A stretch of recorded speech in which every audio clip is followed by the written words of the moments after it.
Hello everybody, welcome back my YouTube channel. So guys, in this video I'm going to be showing you how to fix snap filter loading problem. Let's start video without wasting time.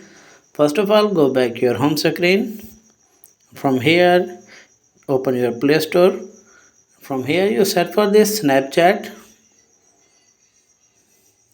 From here you make sure that update new version. I am already update. After that, check whether the problem has been fixed or not. If the problem is not fixed, then go back and open your setting. Scroll down and tap on apps and tap on apps management. From here you search for this Snapchat. Tap on Snapchat. Tap on storage usage. Tap on clear cache.